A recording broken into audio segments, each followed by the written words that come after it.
नमस्कार, हमारे चैनल में आपका स्वागत है। मैं हूं रामचंद्र मौर्य। साथियों, सीबीआई, ईडी, आईटी सबकी जांच करती है, नेताओं की भी जांच करती है, छोटे मोटे व्यापारियों की भी जांच करती है, कारपोरेट की भी जांच करती है। लेकिन अगर सीबीआई, ईडी, आईटी खुद करप्ट हो जाए, भ्रष्ट हो जाए, रिश्वत लेने लगे तो उसकी जांच कौन करेगा? सवाल बहुत महत्वपूर्ण है, क्योंकि प्रधानमंत्री नरेंद्र मोदी के इशारे पर जो ईडी आए दिन छापे मारती है, जांच करती है, मनी लॉन्ड्रिंग के केस में लोगों को गिरफ्तार करती है, वह ईडी खुद भ्रष्ट हो गई है। भ्रष्ट ईडी के एक नहीं, दो नमूने सामने आए हैं। पहले राजस्थान में चुनाव के दौरान ईडी का अधिकारी घूस ले रहा था, जिसका नाम था नवल किशोर मीणा, और उसका सहायक कर्मचारी बाबूलाल मीणा। इन्हें रंगे हाथ गिरफ्तार किया गया था। घूस लेते हुए 15 लाख रुपए एंटी करप्शन ब्यूरो राजस्थान ने गिरफ्तार किया था। एंटी करप्शन ब्यूरो राजस्थान सरकार के अंतर्गत उस समय अशोक गहलोत की सरकार थी।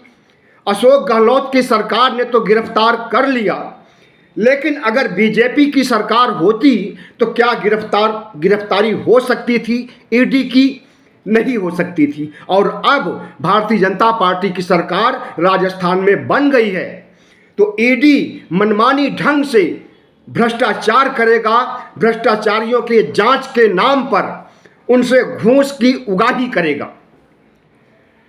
तो ये मामला रहा राजस्थान का, जो कुछ समय पहले पकड़ में आया था। नया मामला है तमिलनाडु का।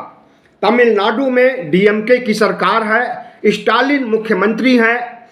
जाहिर है कि इनका भारतीय जनता पार्टी से कोई भी लगाव, कोई भी टच नहीं है, और न यह एनडीए में शामिल हैं।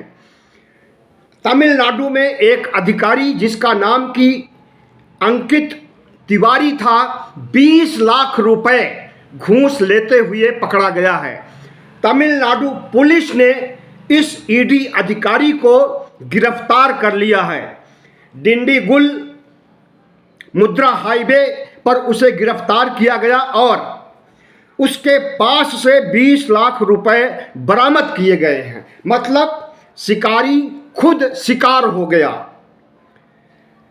तो तमिलनाडु में अगर भारतीय जनता पार्टी की सरकार होती या भारतीय जनता पार्टी के और एनडीए के घटक दल की सरकार होती तो वहां पर भी गिरफ्तारी नहीं होती। अब सोच लीजिए कि डबल इंजन के राज्यों में सीबीआई, ईडी, आईटी की गिरफ्तारी कतई नहीं हो सकती है, क्योंकि वहां पर डबल इंजन का जो मुख्यमंत्री बैठा हुआ है वो प्रधानमंत्री नरेंद्र मोदी और गृह मंत्री के इशारे पर काम करता है। और अगर कोई सीबीआई, ईडी, आईटी घूस लेते हुए पकड़ा जाता तो मोदी जी के एक इशारे पर वह छोड़ देने का काम करते।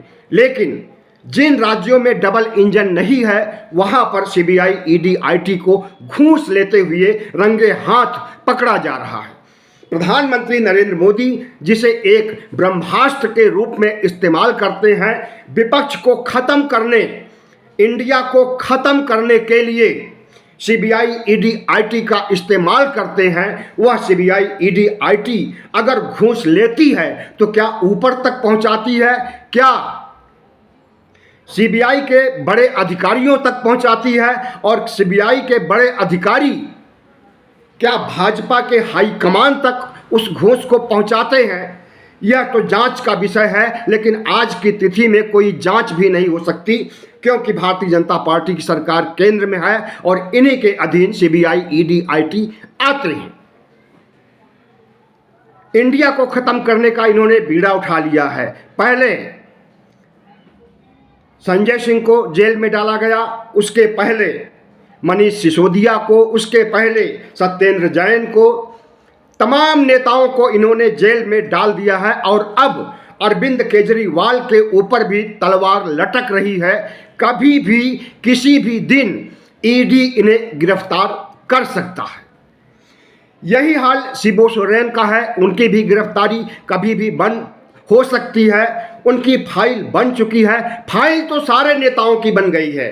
विपक्ष के जितने भी बड़े नेता हैं, कद्दावर नेता हैं इंडिया में घटक दल के रूप में, उन सब की फाइल बनी हुई है। जरूरत यह है मोदी जी के इशारे की कि कब किस समय जरूरत पड़ने पर सीबीआई, ईडी, आईटी गिरफ्तार करता है। तो साथियों, आपने देखा कि भारतीय जनता पार्टी जिस रूप में सीबीआई, ईडी, आईटी का इस्तेमाल करती है उसे एक बच्चा भी जानता है। और जब ये एजेंसियां खुद करप्ट हो जाएं तो इनकी जांच कौन करेगा? इनके लिए केंद्र सरकार में कौन सा ऐसा महकमा है या एजेंसी है जो इनकी जांच कर सकती है? तो आपने सीबीआई, ईडी, आईटी की हकीकत को पहचान लिया और इसे आप दूर दूर तक पहुंचाने की कोशिश कीजिए, जहां पर कि सीबीआई, ईडी, आईटी का आतंक फैलता है और जिसके माध्यम से, एजेंसियों के माध्यम से जिस तरह से प्रधानमंत्री नरेंद्र मोदी चुनाव जीतने की जुर्रत करते हैं और इंडिया को, विपक्ष को खत्म करने की जुर्रत करते हैं। बहुत बहुत धन्यवाद। हमारे चैनल को सब्सक्राइब कीजिएगा, लाइक कीजिएगा और शेयर कीजिएगा ताकि हमारी आवाज़ दूर दूर तक जा सके।